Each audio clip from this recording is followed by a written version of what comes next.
donc yo gutera imigano umuntu wayikoragamo yabaga ari urubyiruko, umuntu wabaga urengeje imyaka y'urubyiruko. Abanyamakuru 26 baturuka mu bitangazamakuru binyuranye hano mu Rwanda bahawe amahugurwa ajyanye no kubungabunga ndetse no kwita ku bidukikije.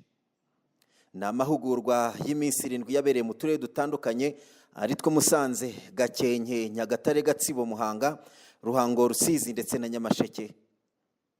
Afungura amahugurwa ku mugaragaro, umunyababanga mukuru w'inama nkuru y'itangazamakuru Bwana Peacemaker Mbungiramihigo yashimiye abanyamakuru bayitabiriye ndetse ashima Rema ku bufatanye mu kubaka itangazamakuru.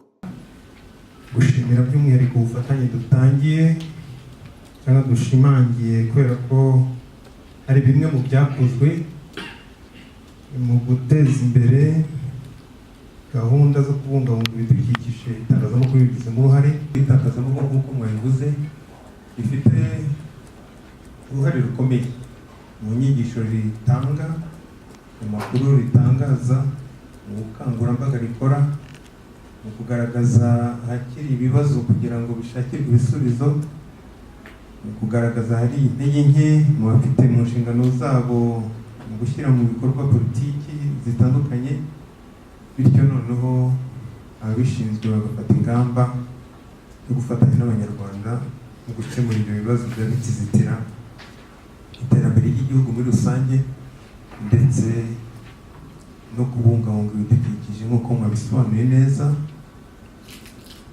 ariyo nkingi imibereho myiza duharanira n'iterambere rirambye duharanira.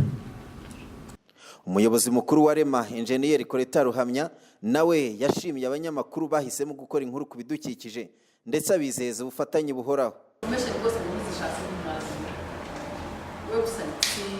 Arizo haze zibona ari ibyo mu gihugu mwabibona ujye kugerageza rwose mubaze mu bisome mu byo mutumva mwasobanuza ariko ibyinshi umuntu abisomye arabyumva. Ndabashimiye rero bifuza kandi nifuza ko next time twagira amahugurwa arambuye wenda anafite na structure ku buryo yongera kwa ubumenyi bwacu neza na community muri Masai.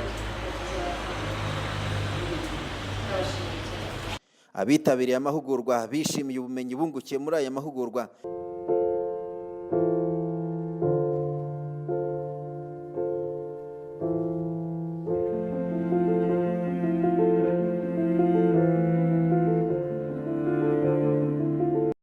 Amahugurwa ku kurengera ndetse no kubungabunga ibidukikije ajyanye n'icyerekezo cy'igihugu 2050, aho ibidukikije ari imwe mu nkingi igomba kwitabwaho mu kubaka u Rwanda twifuza.